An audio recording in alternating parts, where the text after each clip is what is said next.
उनके गुरु महाराज गुरु वशिष्ठ जी द्वारा उनको जब नाम भेद दिया, साधना की उन्होंने, तो उन्होंने उस समय का जागृत नाम राम नाम जगाया।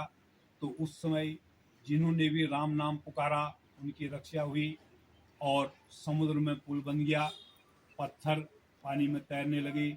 उसके बाद जब त्रेता का समय समाप्त हुआ, द्वापर लगा, तो भगवान कृष्ण का यहाँ मानव शरीर में अवतार हुआ और उनके गुरु थे सुपच। उन्होंने उनको दीक्षा दी, नामदान दिया, उन्होंने साधना की, तो उन्होंने उस समय पर कृष्ण नाम को जागृत किया। जिसने भी जहाँ पर कृष्ण नाम को पुकारा उसकी उस समय पर रक्षा हुई, द्रौपदी की रक्षा हुई। तो समय बीता, द्वापर का समय चला गया, अब लग गया कलयुग। अब कलयुग में इतनी यानी शरीर इतना जीर्ण शीर्ण और इतनी कम आयु रह गई कि 100 साल की आयु बताई गई है इस शरीर की, और 100 साल तक भी आदमी पहुंच नहीं पा रहा है। तो इसमें ना तो हम सतयुग की साधना कर सकते हैं, ना हम त्रेता की साधना कर सकते हैं, ना हम द्वापर की साधना कर सकते हैं। तो यहाँ संतों का प्रादुर्भाव हुआ 700 सालों से। तो उन्होंने जब देखा कि ये जीव कमजोर है, निर्बल है, अब ये पहले की साधनाओं को नहीं कर सकता, तो उन्होंने सरल कर दिया और नाम योग की साधना उन्होंने जारी कर दिया। उस मालिक का सीधे भेद बताना उन्होंने शुरू कर दिया। और तो सबसे पहले जो इस धरती पर जिनका प्रादुर्भाव हुआ उनको संत कबीर जी के नाम से सब लोग जानते हैं। उनके दोहा, उनकी चौपाइयाँ, उनके सोरठे सब लोग जानते हैं। तो उन्होंने उस समय पर जो है सत साहिब नाम जगाया। तो उस समय जितने लोगों ने उनके उनके शब्दों पर विश्वास किया, सत साहिब नाम का उन पर उन्होंने विश्वास किया, तो उनको उस समय पर लाभ हुआ। और उसके बाद में गुरु नानक देव जी आए, तो उन्होंने वाहिगुरु नाम को जागृत किया। तो उस समय के लोगों ने उस वाहिगुरु नाम से फायदा उठाया, उनकी रक्षा हुई। उसके बाद में शिवदयाल जी महाराज आए आगरा में, तो उन्होंने जो है राधा स्वामी नाम जगाया। राधा का मतलब होता है जीवात्मा और स्वामी का मतलब होता है वो मालिक। तो उसके बाद में उसी परंपरा में हमारे गुरु महाराज, जिनको बाबा जय गुरुदेव के नाम से जाना जाता है, हालांकि उनका नाम जय गुरुदेव नहीं है, लेकिन उन्होंने जय गुरुदेव नाम को जागृत किया, तो लोग उनको जय गुरुदेव के नाम से ही जानते थे। तो उन्होंने जब उनको गुरु महाराज मिले, हमारे जो दादा गुरु थे, उन्होंने जब उनको नामदान दिया और उन्होंने साधना की, योग किया, तो उन्होंने जो है ये जय गुरुदेव नाम को जागृत किया। और ये जय गुरुदेव नाम, गुरु नाम आदि और अनादि है। गुरु ही सब कुछ है, गुरु ही मालिक है। गु गु गु नाम कहते हैं कि गु कहिए, गु है नाम प्रकाश का, रू है नाम प्रकाश का, गु कहिए अंधकार, ताको करे विनाश जो सो ही गुरु करतार। यानी मतलब गु कहते हैं कि रू कहते हैं ये जो चेतनता हमारे अंदर में जैसे जीवात्मा बोल रही है, जब उसके निकल जाने के बाद ये शरीर मृत हो जाता है, इसको कोई घर में रखने को तैयार नहीं होता है। इसी प्रकार से ये पूरी धरती, ये पेड़ पौधे, ये आसमान, ये सूरज चांद सितारे, ये सब प्रकाश दे रहे हैं। ये धरती फल फूल रही है, हरी भरी है। वो कौन कर रहा है? वो गुरु, गु जो शब्द है वही इसको प्रकाशित कर रहा है, और रू जो शब्द है वही इसको प्रकाशित कर रहा है। और गु जो शब्द है, तो जो हम इन दोनों आंखों से, इन चर्म आंखों से जो हम हमारे जो है दृष्टि में जो देखने में आ रहा है, जैसे पृथ्वी है, आसमान है, पेड़ पौधे हैं, ये गु शब्द है। और इनको रू शब्द ने प्रकाश यानी चेतन किया हुआ है जो है। तो ये नाम गुरु आदि और अनादि नाम है जो है। तो हमारे गुरु महाराज ने जब इस नाम को जागृत किया, उस मालिक को इस नाम से जब पुकारा, और उस मालिक ने जब खुश हुए और उन्होंने कहा कि ठीक है, इस नाम से मैं तुमको मैं तुम जहाँ पुकारोगे वहाँ मैं मिलूंगा। तो गुरु महाराज ने इसमें जो है पहले जैसे हम किसी का नाम लिखने के लिए श्री लगाते हैं, तो गुरु महाराज ने उसमें पहले जय नाम लगा दिया।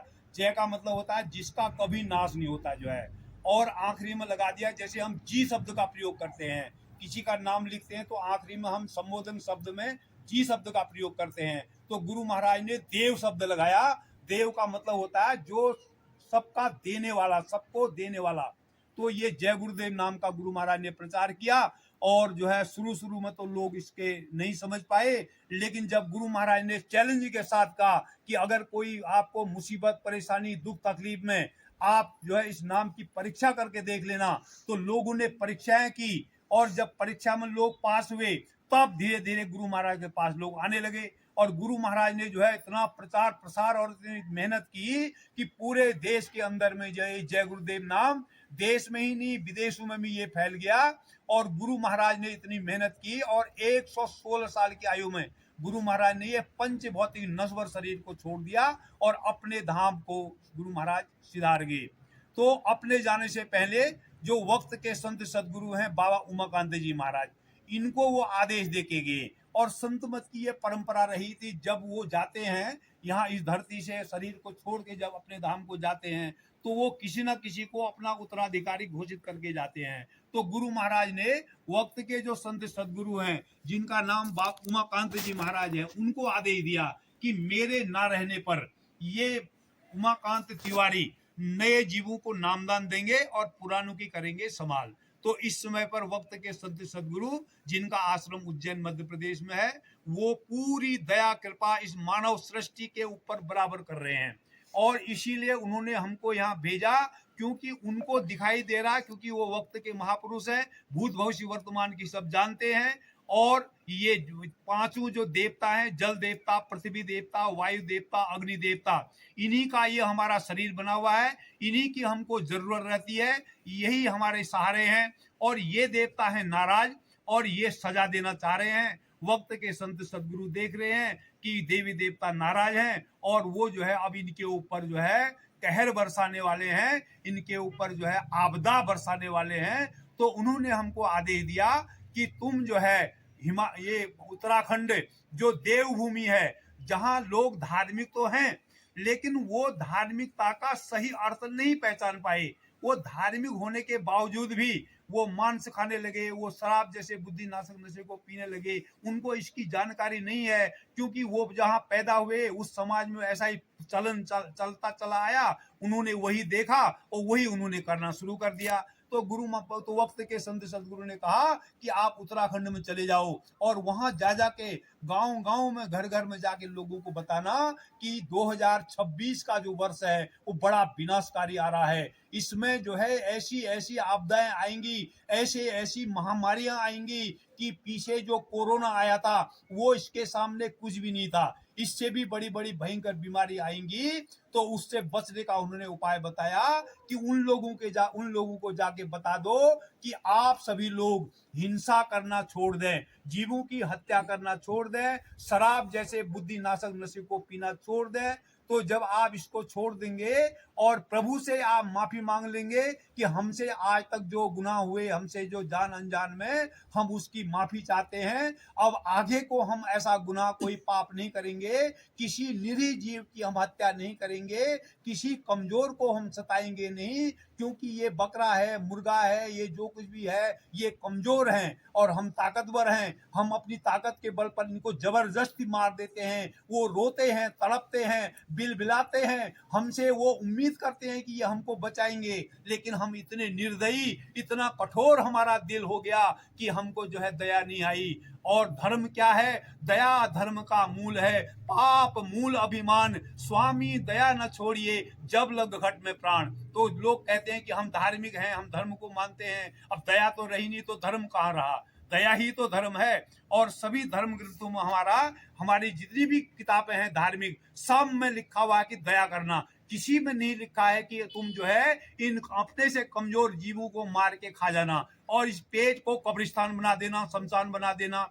क्योंकि जब जीवात्मा जिस शरीर में से निकल जाती है तो वो मृतक शरीर हो गया, और वो जो है मृतक शरीर को तो बाहर फेंकते हैं, शमशान में ले जाके जलाते हैं। और हमने यहाँ लोगों ने क्या किया कि उसको जो है पेट में डाल दिया। तो ये मनुष्य शरीर जो बेशकीमती उस प्रभु ने हमको दिया, माता के गर्भ में इसको बनाने में उस मालिक को 6 शक्तियों ने, जन्म, अस्त, प्रणामी, वृद्ध, क्षीण और मृत्यु शक्ति, इन 6 शक्तियों ने इसको बड़ी कारीगरी के साथ बनाया। और इसको बनाने में उसको 9 महीने का समय लगा और माता के गर्भ में हम उल्टे लटके हुए थे।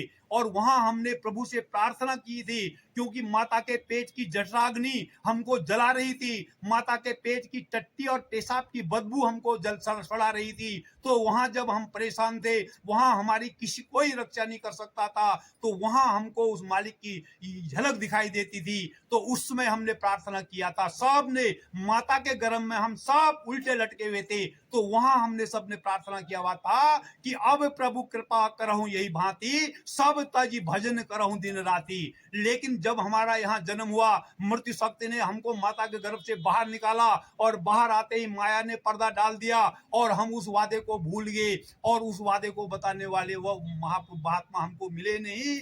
ऐसे हमको मिले नहीं कोई गुरु कि जो हमको वो याद दिलाते कि हमने माता के पेट में क्या वादा किया था करके। तो ये वक्त के संत सदगुरु, और वो जो हमारे गुरु महाराज थे बाबा जय गुरुदेव जी महाराज, और जितने भी संत इस कलयुग में आए 700 सालों में, कबीर साहब से लेके सब ने वही याद दिलाया कि तुमने माता के पेट में वादा किया था, और तुम वादा खिलाफी करोगे तो तुमको सख्त सजा मिलेगी, और तुमको नरकों में डाल दिया जाएगा। अगर तुमने मांस खाया, जीवों की हत्या की, शराब जैसे बुद्धि नाशक नशे को पिए, और खराब कर्म किए, तो कर्मों की सजा तुमको ऐसे मिलेगी कि नरकों में तुमको वहां जलाया जाएगा, तपाया जाएगा, गलाया जाएगा, सड़ाया जाएगा, और वहां आत्मा रोएगी, लेकिन वहां कोई सुनवाई नहीं होगी। और फिर उसके बाद में करोड़ों वर्ष तक तो तुम